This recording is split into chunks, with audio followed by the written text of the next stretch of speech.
Hello dear friends and welcome back to Biblio Born Books. I am Didi and today I'm back with the second part of something that I did last year in March. So I've actually just been thinking about it and it coincided with something I wanted to do, which is do a second part of YA series that I'm excited to start. So these are a whole bunch of YA series that I'm late to the party with. If not all of the series is out now, it's close. I really just like to read series once everything is out, so I don't have to struggle. I don't have to go through pain of, cliffhangers or wondering about it. So I'm going to start. Most of them are, well, I have 4 books for you. So I think there's one from sci-fi, there's dystopian, and there's fantasy because duh. Okay, so let's start. So this is the Shatter Me series by Tahira Mafi, and it starts with Shatter Me, and it follows a 17-year-old Juliet who has a fatal touch. Nobody knows why. She can basically, if she touches you, she has the power to kill you. So she's already killed someone, and she has been imprisoned for that because the person died for about nearly a year by their re-establishment. So what's happening on the outside of that prison jail she's in is that the clouds are a different color, the birds don't fly anymore, there's a lot of sickness and disease, and because of that, war is imminent. And Juliet, being who she is now caught between having to decide whether she's going to be a weapon or a warrior. So this is something that there are 6 books already out, with 2 novellas, if I remember correctly. And this is something that I'm super late to the party with. People have been saying, oh my goodness, I don't know why did I take so long to get to this? And I think I hopefully feel the same. So I'm looking to start it pretty soon, but hopefully in a time where if the first one is bomb, super addictive, I can just go on a binge, I have time, I don't have so much responsibilities or so many responsibilities. So I'm very keen about this and I hope it lives up to hella hype. The second series is Shadow and Bone by Leigh Bardugo. I'm going to start off with Shadow and Bone, and this one follows Alina, who is a refugee who is then enrolled into a magic elite task force that's supposed to fight this kingdom-wide darkness that carries monsters in it, and I think those monsters feed on human flesh. So they're called the Grisha, this elite task force.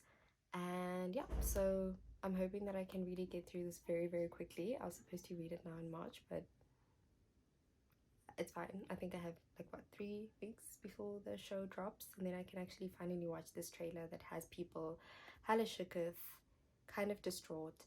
I don't know if I should read. Do I have to only read the first one or all 3 to get everything? Also, this whole darkness, it reminds me of the mist in From Blood and Ash that the monsters come out of. So maybe I'll see parallels, maybe I won't, if I really understand the synopsis of this one. But yeah, I'm excited. Leigh Bardugo, people, the Grishaverse, people really love her. Also, I'm really excited because once I get through all 3, I can actually start with King of Scars and Rule of Wolves. Samantha, I think, from Topple Tomes, what? Thoughts and Tomes, sorry, said that it's better to start with this one so you can actually understand some parallels in King of Scars, because King of Scars is the one that I really wanted to read, but also people cherish this. I think it came out a long time ago and I've only heard the best things about it. So again, live up to the hype. Okay, the next book. The next series is A Curse So Dark and Lonely by Bridget Kemmerer. So I actually only have the first 2, but with A Curse So Dark and Lonely, I started it last year as part of Fantasy September, and I think I was a good nearly 100 pages even, if not like 80 or something. and then I paused. I think I was kind of forcing myself to get through it, and maybe also because of exams.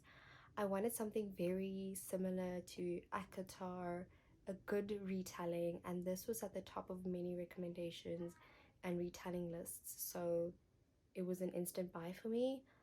But from those first few pages, I don't know, maybe it was my own head, but I just think that it felt too similar to Akatar and what Feyre goes through. No shade, but very like same WhatsApp group. So no, but I'm really gonna try it again because this is another beloved one. People just rave about it, so I'm really trying to see what's going on, and I'm a sucker for a retelling, so I hope it's good. It follows Ren, who is a prince, and his kingdom is cursed. He's cursed, and he's looking for a girl who's going to be basically a curse breaker. He believes that if someone falls in love with him, they will break the curse. And then I forget the girl's name, the protagonist's name, but she is in present day and present world, our world, Washington, I think, and while she's trying to save a stranger, she's then snatched up and taken into Ren's world and Ren's kingdom. Yeah. And then, you know, they're like, hey, sleep here, welcome to this place. And they don't really tell her what to do, so that's why it felt like deja vu. Like, I'd seen this in Akatar, so what am I going to see? But again, I'm going to give it a chance. I'm going to get through it. I'm going to do the things. Yeah.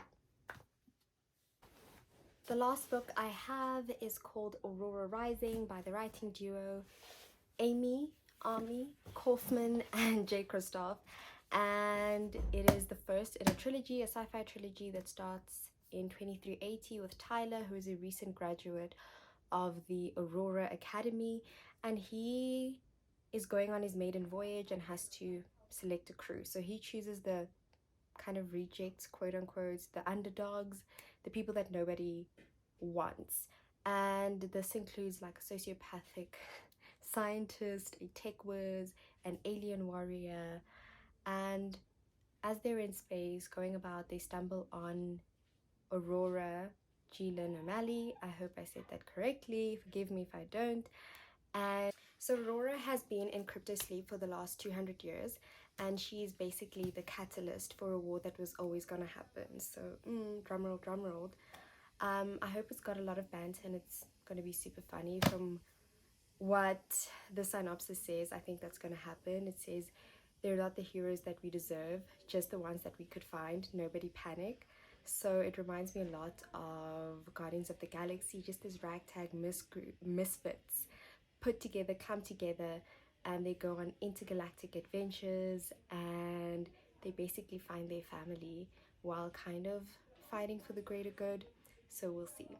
If there's any one of these that you have already read and what you thought of them, please do let me know. I'm excited to read them. Let me know if you are too, and please like this video and subscribe to my channel. I can't wait to hear what you guys have to say. There's more of this coming up, so thank you for watching. Pick up a read and Biblio On.